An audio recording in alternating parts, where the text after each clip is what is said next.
اس time پورا پاکستان میں 3 senator ہے جو آزاد حیثیت سے کامیاب ہو کر رہے ہیں. وہ نہ اپوزیشن کے ساتھ ہے نہ حکومتی بینچوں پر ہے.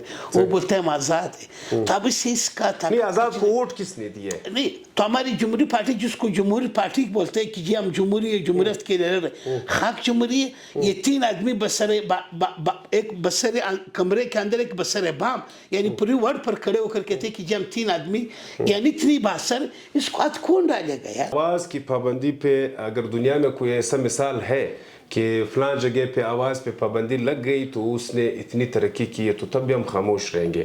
لیکن شمالی کوریا سارے دنیا کے لیے ایک مثال ہے.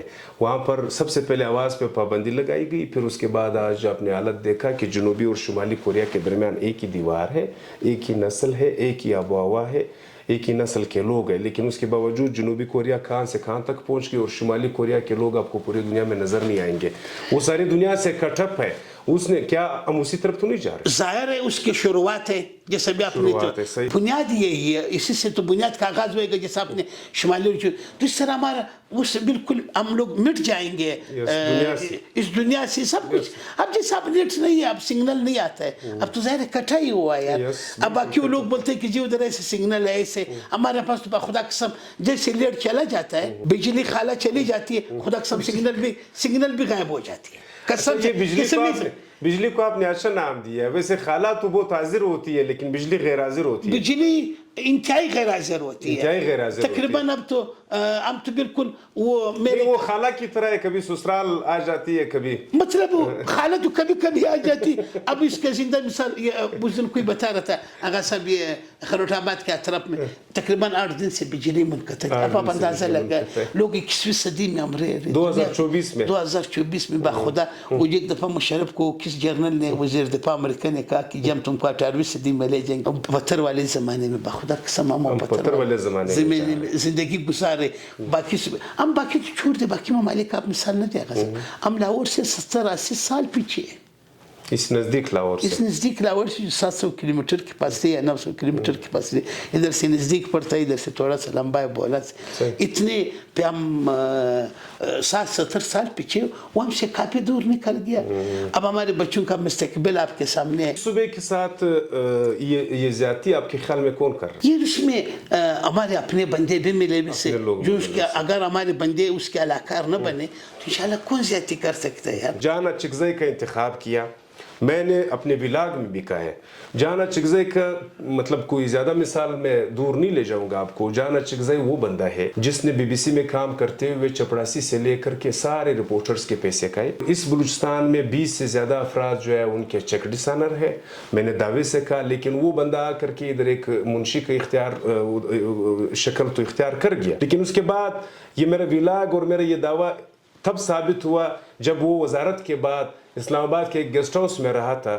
اس کو بھی اس نے 1,28,000 کا 2 نمبر چیک دیا تھا, یعنی چیک باؤنس تھا. اس کا ویڈیو بھی ہمارے پاس ہے اور وہ وائرل بھی ہو گئی ہے. ارباب اختیار سے ہماری بھی گزارشات یہ کہ کل خدا نہ خواستہ آپ کو یہ نہیں کہ 22 کروڑ عوام میں آپ کو اچھے لوگ نہیں ملیں گے, اچھے لوگ بہت زیادہ ہے, لیکن آپ اپنے انتخاب میں تھوڑا سوچ سمجھ کر کے کر لیں. جانا چکزئی وہ بندہ ہے جس کے اوپر چائے خانے میں F6 میں ایک چائے پینے والا جگہ ہے, چائے خانہ اس کا نام ہے, کافی مشہور ہے. انہوں نے پابندی لگا دی تھی کہ آپ صبح سے آتے ہو شام تک بیٹھتے ہو لیکن ایک کپ چائے نہیں پیتے ہو.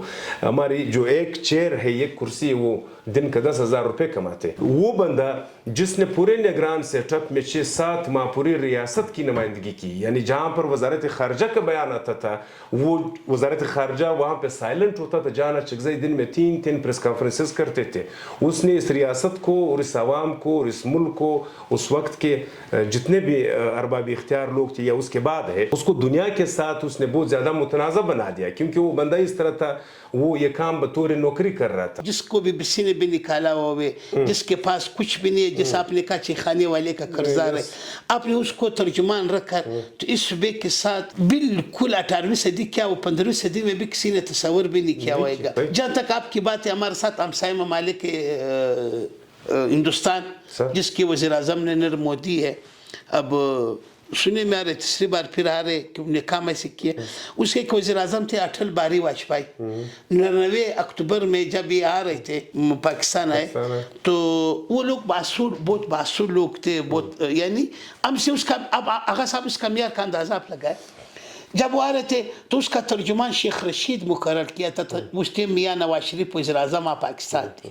اس نے دلی سے پیغام بھیجا کہ اس کو میرے ترجمانی سے، اس کو میرے مہمان نوازی سے ہٹا دے. میں لفظ بھول گیا تھا، اس کو مہمان خاص رکھا تھا کہ اپنے مہمان، اس نے کہا اس کو میرے مہمانی سے ہٹا دے. سوال ایک بندے پہ نہیں ہے، وہ سوال آپ کے نظام پہ ہے، ریاست پہ ہے، اور ریاست کے سارے ستون پہ ہے کہ آپ کا جو ستون کا اخلاق اتنا گرا ہوا ہے. یہاں پر اگر آپ ایک کورس کے لیے منتخب ہوتے ہو تو آپ کا سیکیورٹی کلیئرنس ہوتا ہے، وہ آپ کا سارا جو بایو ڈیٹا ہے وہ چیک کرتا ہے. اگر ایک کورس کے لیے آپ نے ایک منسٹر لیا تو آپ نے اس کا ڈیٹا نہیں، آپ کو پتہ ہے، ان کو پتہ ہے، ان کو اسی طرح افراد کی ضرورت ہے. خدا کے لیے اس صبح کے سے مزید نہ کھیلے، نہ کھیلے. شکریہ. ایسا مزید اس طرح آدمی کو آپ نزدیک بھی آنے دے جسے ہمارے صوبے کے لیے اور اس ملک کی ریاست کے لیے بدنامی کا یہ ایک بات گل آغا صاحب، ایک بات شکر ہے کہ ہم نے جو دعویٰ کیا تھا وہ ثابت ہو گیا. وہ کیسے ثابت ہوا؟ ہم نے تو کہا کہ یہ فراڈی ہے، یہ اس نے سارے پاکستان میں 400 بھی سیاہ کیے، ایون لندن تک، لیکن وہ لوگ نہیں مان رہے تھے. ایک 15-20 دن پہلے جب اس کی ویڈیو آئی کہ ایک گیسٹ ہاؤس میں جب آپ رہتے ہو، سٹنگ منسٹر، آپ اس کو باؤنس چیک دیتے ہو، یعنی آپ کے اکاؤنٹ میں پیسے نہیں ہے.